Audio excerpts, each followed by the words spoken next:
Hello. तो नमस्कार दोस्तों, आपका स्वागत है आपके अपने इस यूट्यूब चैनल धरती पुत्र फाउंडेशन में।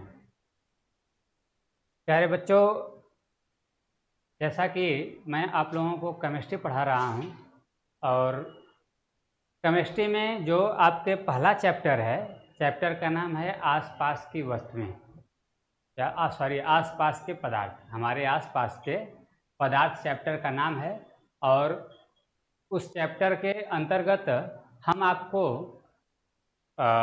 रसायन विज्ञान के टॉपिक को, रसायन विज्ञान की परिभाषा और उसके बाद अगर बात करेंगे रसायन विज्ञान के जनक की, तो इन सब के बारे में बात कर चुके हैं।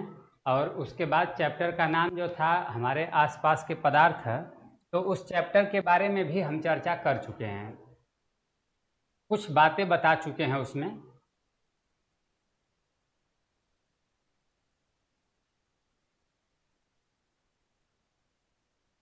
जो आपका चैप्टर है हमारे आसपास के पदार्थ, तो पदार्थ के बारे में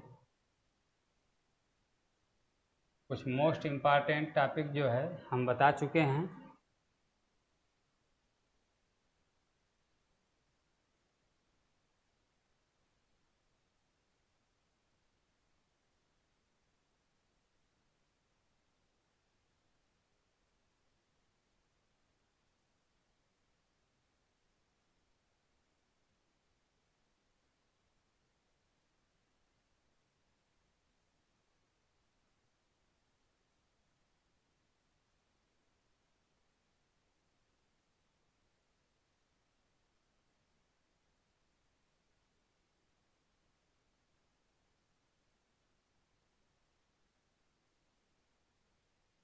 रसायन विज्ञान।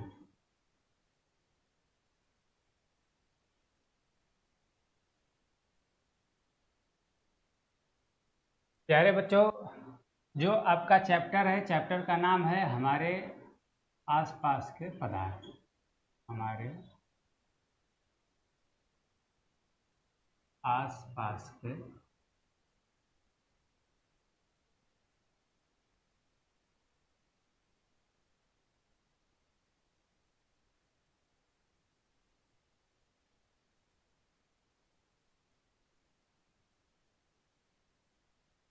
प्यारे बच्चों, हम इसमें से आपको बता दिए हैं। जो कल चर्चा किए थे हम लोग, कल की बात हुई थी कि पदार्थ की अवस्था के बारे में हम पढ़ा रहे थे आपको। पदार्थ की अवस्था,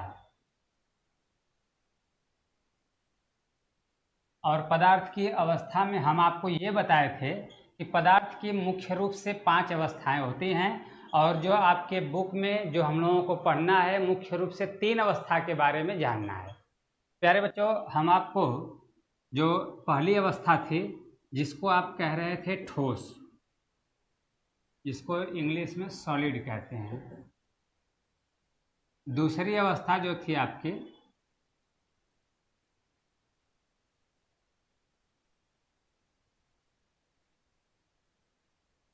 जिसको कह रहे थे द्रव, इसको लिक्विड कहते हैं इंग्लिश में। और तीसरी जो आपकी अवस्था थी, इसके बारे में ये बताए थे कि तीसरी अवस्था का नाम जो है उसको गैस कहते हैं। गैस। प्यारे बच्चों, हम ठोस के बारे में कल देखे थे। ये हम आपको बताए थे कि ठोस का परिभाषा क्या होता है, ठोस होता क्या है, और ठोस को आप पहचानेंगे कैसे। ठोस को पहचानने के लिए हम आपको ये बताए थे कि जिनकी आकृति व आयतन दोनों निश्चित होगा, ऐसे पदार्थ जिनकी आकृति और आयतन दोनों क्या होगा, निश्चित होगा, तो ऐसे पदार्थों को ठोस पदार्थ कहेंगे। ऐसे पदार्थों को कौन सा पदार्थ कहेंगे, ठोस। एग्जाम्पल के तौर पे हम आपको ये भी बताए थे कि आपके आसपास जितनी भी वस्तुएं दिख रही हैं, आपके आसपास जितनी भी वस्तुएं दिख रही हैं, वो सभी वस्तुएं ठोस हैं। आप कहेंगे कि सर, हमारे आसपास अगर द्रव दिख रहा है, पानी, तो आप कहेंगे कि सर पानी तो ठोस नहीं है, लेकिन पानी पदार्थ है। हमारे आसपास जितनी भी वस्तुएं दिख रही हैं वो सभी वस्तुएं पदार्थ हैं। अब पदार्थ की उनके अवस्था के आधार पर विभाजित किया गया है कि ये मुख्य रूप से 3 अवस्थाओं में उनको बांटा गया है। पदार्थ को मुख्य रूप से कितनी अवस्थाओं में बांटा गया है? 3 अवस्थाओं में। तो जो पहली अवस्था है ठोस है, दूसरी अवस्था गैस द्रव है, तीसरी अवस्था गैस है। चौथी अवस्था के बारे में भी हम आपको बताए थे, जिसका नाम था प्लाज्मा, और 5वीं अवस्था थी जिसका नाम था बोस-आइंस्टीन कंडेंसेट, जिसको BEC के नाम से भी जाना जाता है। प्यारे बच्चों, पहचानने का तरीका ये बताए थे कि जिसकी आकृति और आयतन दोनों निश्चित होगा उसी को हम लोग ठोस कहेंगे। अब उसके बाद हम आपको द्रव की भी डिफिनेशन बता चुके थे। अच्छा, एक और बात आपको बता दें कि इसमें जो ये बताए थे, जब ठोस की व्याख्या की जब चर्चा कर रहे थे हम, तो इसमें ये बताए थे कि ठोस के जो कण या ठोस के अणु जो होते हैं बहुत पास पास होते हैं। प्यारे बच्चों, जो ठोस के अणु जो हैं या ठोस के कण जो हैं ये बहुत पास पास होते हैं। इसका मतलब आप कह सकते हैं कि सर अगर ठोस के अणु जब पास पास हैं तो इनके बीच, इनके कणों के बीच आकर्षण बल का मान ज़्यादा होगा। इनके कणों के बीच आकर्षण बल का मान ज़्यादा होगा। अब आकर्षण बल का मतलब क्या है? आकर्षण बल का मतलब ये है कि ये एक दूसरे कण को अपनी तरफ आकर्षित करने का गुण रखते हैं। इसका मतलब यहाँ से बात ये भी आता है कि जो पदार्थ के जो कण होते हैं, पदार्थ के कणों में आकर्षण का गुण भी पाया जाता है। पदार्थ के कण में आकर्षण,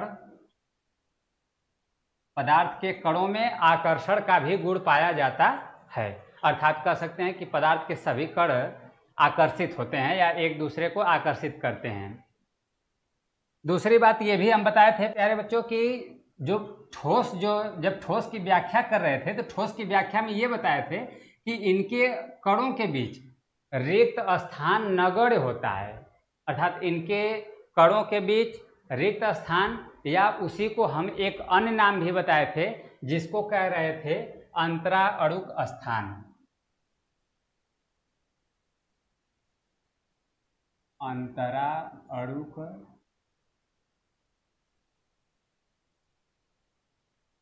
स्थान। अंतराअणुक स्थान। अंतराअणुक स्थान क्या है? पदार्थ के कणों के बीच जो खाली स्थान रहता है उसे अंतराअणुक स्थान कहते हैं। फिर से सुनिए परिभाषा, इसका डिफिनेशन आप नोट भी कर सकते हैं। अंतराअणुक स्थान और एक होता है इनके अणुओं के बीच जो बल कार्य करेगा उसको अंतराअणुक बल बोलेंगे। नोट कर लेते हैं कि पदार्थ के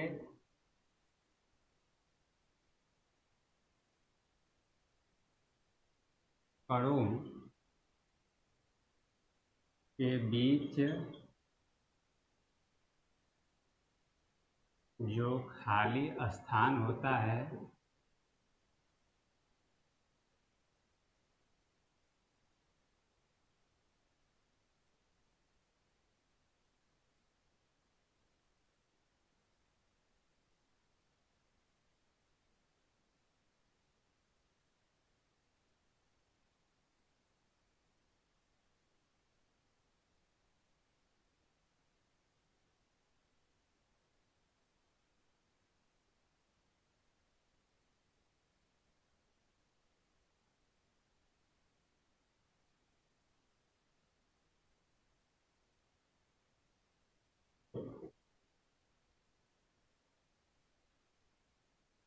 पदार्थ के कणों के बीच जो खाली स्थान होता है, खाली स्थान का मतलब इसी को कह सकते हैं आप रिक्त स्थान।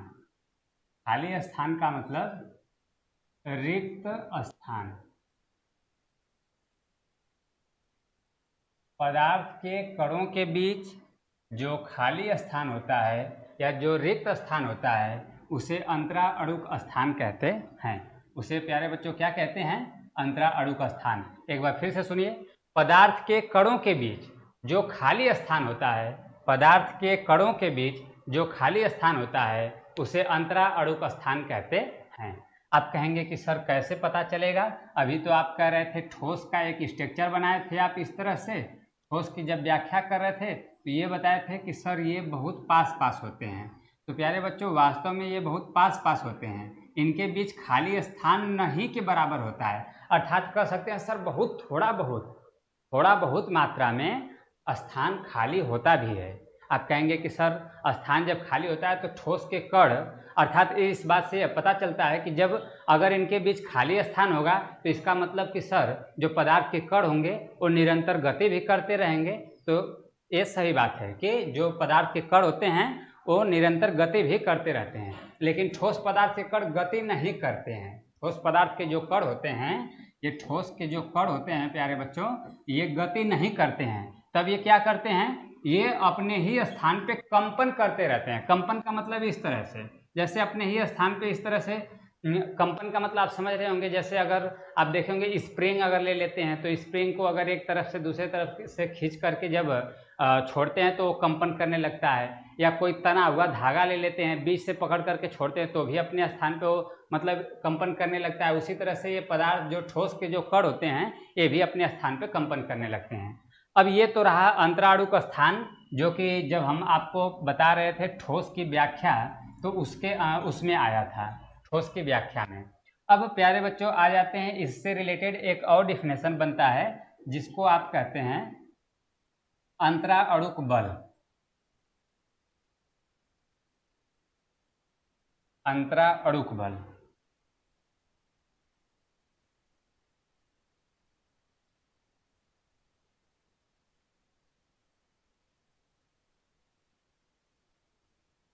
अंतराणुक बल।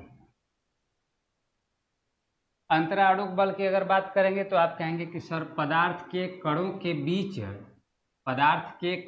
बीच एक बल कार्य करता है जिन्हें अंतराणुक बल कहते हैं। नोट कर लेते हैं, पदार्थ के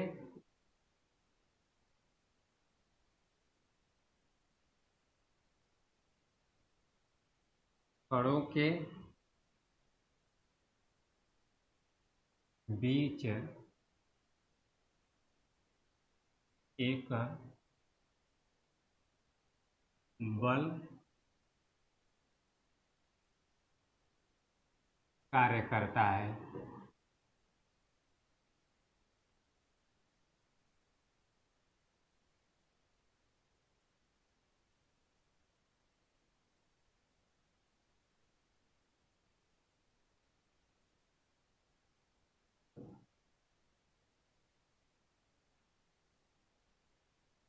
एक बल कार्य करता है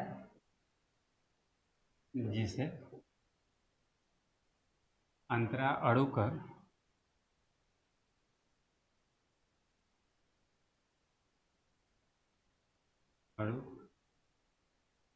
बल कहते हैं।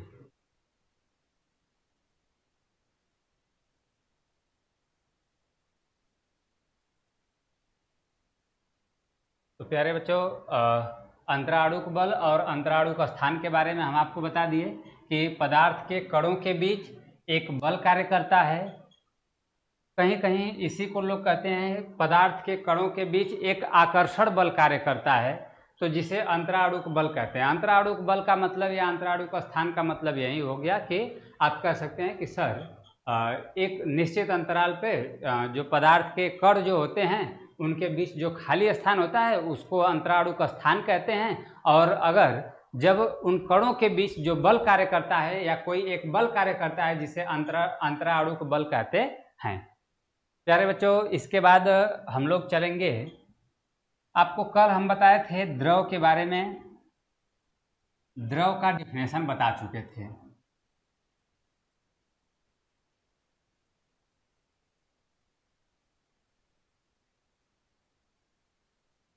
द्रव, इसका परिभाषा हम बता चुके थे। आज इसकी व्याख्या के बारे में चर्चा करना है।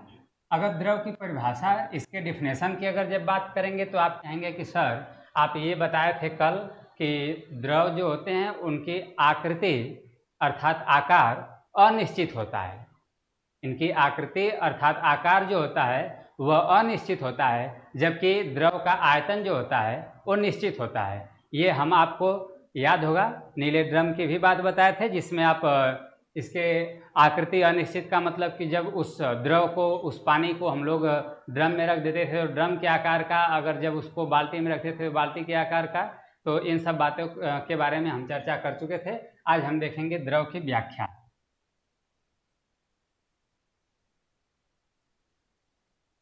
इसकी व्याख्या क्या है, तो आप व्याख्या में लिखेंगे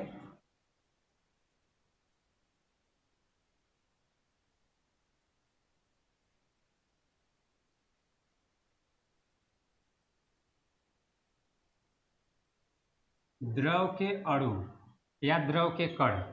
यहाँ अणु लिखेंगे, द्रव के अणु ठोस की अपेक्षा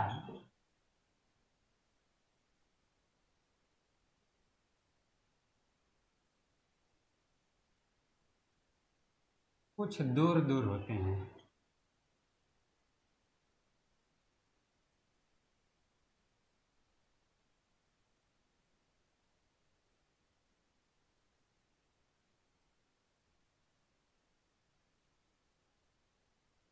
द्रव के अणु ठोस की अपेक्षा कुछ दूर दूर होते हैं,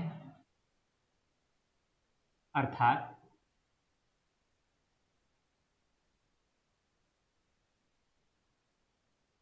इनके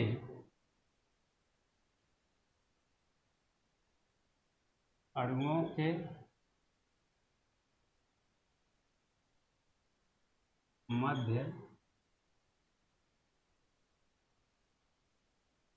के मध्य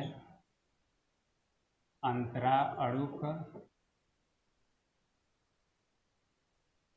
स्थान पाया जाता है।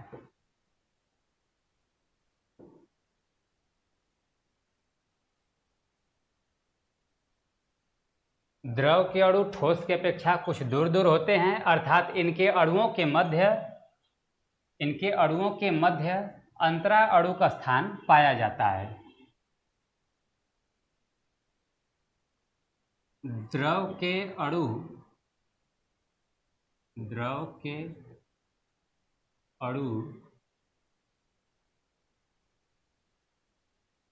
एक निश्चित क्षेत्र में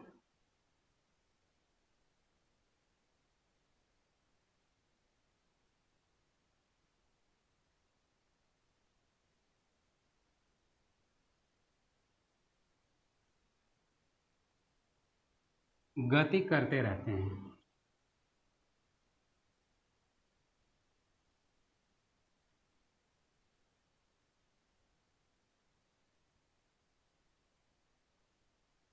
प्यारे बच्चों, जो द्रव के अणु होते हैं यह एक निश्चित क्षेत्र में इधर उधर गति करते रहते हैं।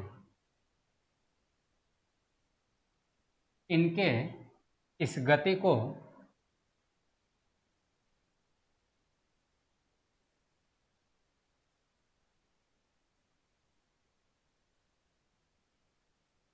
इनके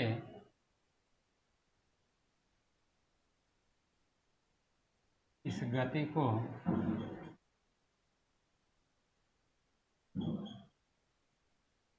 इनके इस गति को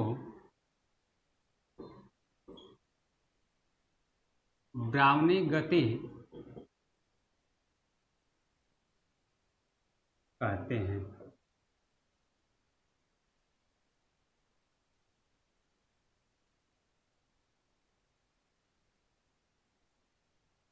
द्रव के अणुओं के बीच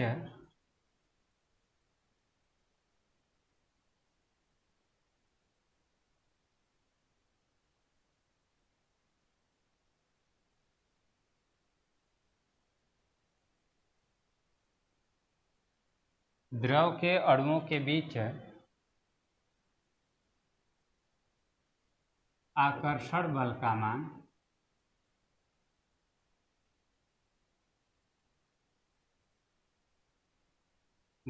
मान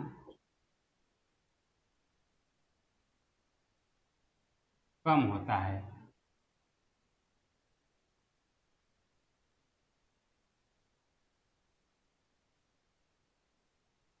द्रव, फिर से एक बार इसको हम रिपीट कर देते हैं कि द्रव के अणु ठोस की अपेक्षा कुछ दूर दूर होते हैं, अर्थात इनके अणुओं के मध्य अंतराणु का स्थान पाया जाता है। द्रव के अणु एक निश्चित क्षेत्र में गति करते रहते हैं, इनके इस गति को ब्राउनी गति कहते हैं। और द्रव के अणुओं के बीच आकर्षण बल का मान कम होता है, अर्थात आप कह सकते हैं कि जो द्रव के अणु होते हैं वह एक दूसरे को ठोस की अपेक्षा कम आकर्षित करते हैं, ठोस की अपेक्षा कम आकर्षित करते हैं। इसलिए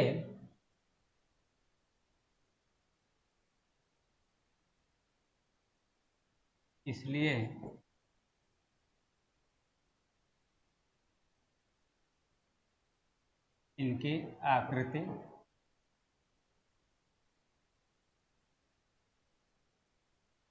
अनिश्चित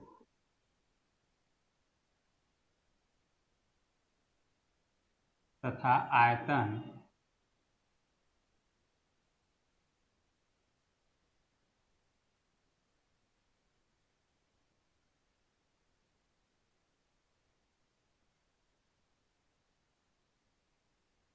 आयतन निश्चित होता है।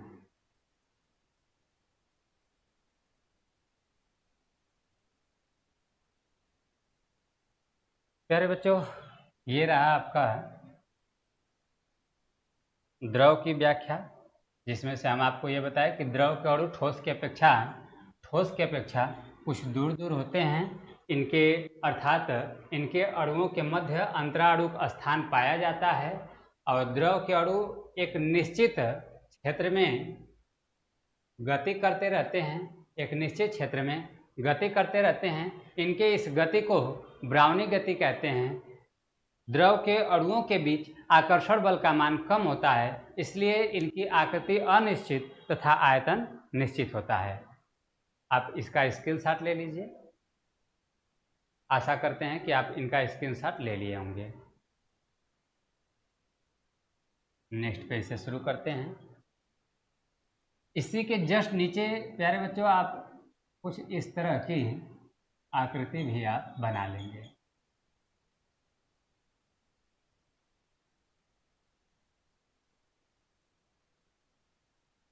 ये आपका बन जाएगा द्रव।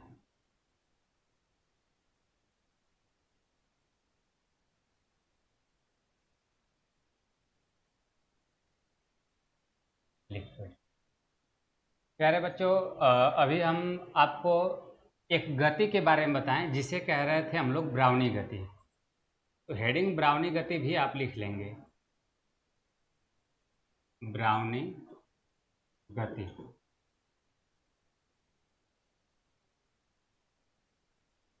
ब्राउनी गति का परिभाषा अगर आप बात करेंगे तो आप इसका डिफिनेशन ये कह सकते हैं कि इधर उधर की गति को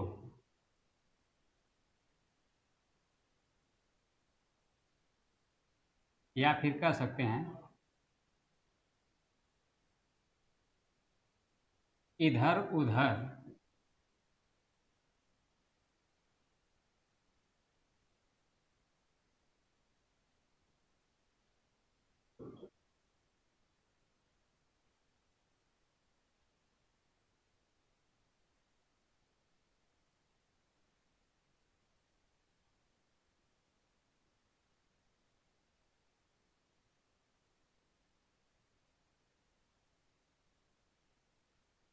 ब्राउनी गति कहते हैं। आप कहेंगे कि सर इधर उधर की गति, तो इधर उधर की गति का मतलब कि जो द्रव के कण या द्रव के जो अणु होते हैं वो इधर उधर की गति करते हैं। आप कहेंगे जैसे अगर आप देखे होंगे, जब कोई हम लोग पात्र ले लेते हैं और इस पात्र में अगर आप द्रव भर लेते हैं या पानी रख लेते हैं, जब गर्म करते हैं आपके घर पे, जब भी किसी बर्तन में पानी गर्म किया जाता है तो उस पानी को जब आप देखेंगे, जब यहाँ से हीट किया जाएगा तो यह जो पानी के जो कण होते हैं कुछ इस तरह से, जैसे आप देखे होंगे कि यह ऊपर जाता है फिर यह नीचे आता है, ऊपर जाता है नीचे आता है, ऊपर जाता है नीचे आता है। इसका मतलब कि जब द्रव के कणों को या फिर जब द्रव को गर्म किया जाता है तो यह ऊपर के कण जो होते हैं वह नीचे जाते हैं और नीचे के कण ऊपर आते हैं और ये प्रक्रिया निरंतर लगातार चलती रहती है। तब जाकर के कुछ देर के बाद पानी गर्म हो जाता है, अर्थात खौलने लगता है। पानी जब ये ऐसी स्थिति आती है तब पानी खौलने लगता है। प्यारे बच्चों, ये रहा आपका द्रव का डिफिनेशन भी बता दिए और द्रव के बारे में आपको ये बता दिए इसकी व्याख्या, और हम आपको ये भी बता दिए कि द्रव की आकृति अनिश्चित और आयतन निश्चित होता है क्यों। तो उम्मीद करते हैं कि आपको बातें समझ में आ रही होंगी। अब आगे हम लोग चर्चा करते हैं गैस के बारे में।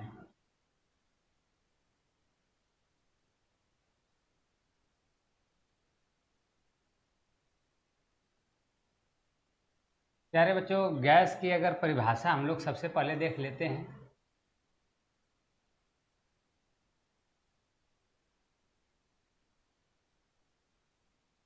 गैस कहते किसे हैं? गैस का नाम आप सुने होंगे, आपके अगल बगल या फिर आपके दैनिक घर पे जो कभी कभी जब भी कोई कार्य होता है तो उसमें भी गैस का नाम लेते हैं। खाना बनाने वाला गैस और तमाम प्रकार के ऑक्सीजन सिलेंडर वाला गैस। तो गैस कहते किसे हैं, इसका वैज्ञानिक या विज्ञान की भाषा में इसका परिभाषा क्या होता है, तो इसके परिभाषा को हम लोग देखते हैं। वह पदार्थ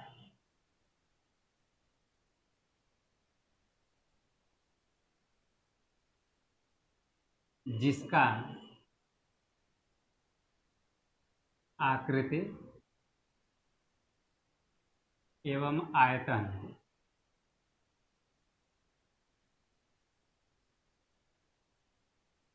वह पदार्थ जिसका आकृति एवं आयतन दोनों अनिश्चित होता है।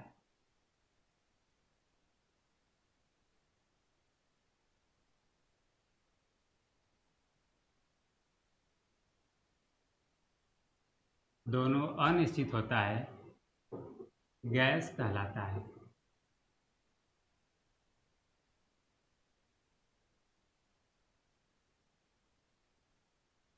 प्यारे बच्चों, हम आपको ये बताएं कि गैस की परिभाषा, गैस किसे कहते हैं। तो अभी आपको बोर्ड पे लिखे कि वह पदार्थ जिसका आकृति एवं आयतन दोनों अनिश्चित होता है। इसका मतलब कि सर, जो गैस होता है न तो उसकी आकृति अर्थात आकार, न तो उसका आकार निश्चित होता है और न ही उसका आयतन, न ही आकार और न ही आयतन। जैसे अगर हम लोग बात करेंगे कि अगर जब गैस की आप देखेंगे वायुमंडल में बहुत सारी गैसें हैं, अर्थात हमारे अगल बगल भी जो हम लोग इस समय देख रहे हैं, हमारे आसपास भी बहुत मतलब तमाम प्रकार की गैसें उड़ रही हैं। तो उन गैसों में इनका आकृति अर्थात हम देख रहे हैं कि एक हमें नग्न आँखों से ऐसे दिखाई नहीं दे रही हैं।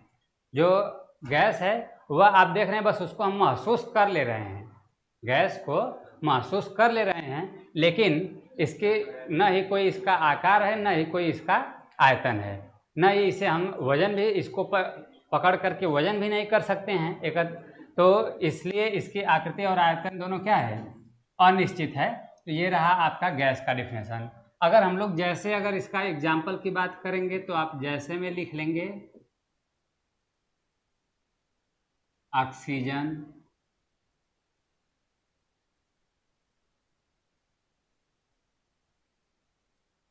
नाइट्रोजन,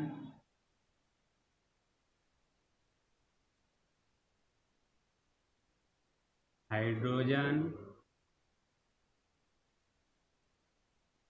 इत्यादि तमाम प्रकार की गैसें हैं। जो जो आपको गैसों का नाम आ रहा होगा आप उनको एग्जाम्पल में नोट कर सकते हैं। प्यारे बच्चों, अब ये तो रहा हम लोगों का गैस का डिफिनेशन। अब हम लोग इसके बाद पढ़ेंगे गैस की व्याख्या। उम्मीद करते हैं आपको अच्छे से दिख रहा होगा। तो उसके बाद दोस्तों गैस की व्याख्या के बारे में थोड़ा सा हम आपको मौखिक चर्चा कर देते हैं। इसके बारे में कल नोट करवाएंगे, लिखवाएंगे।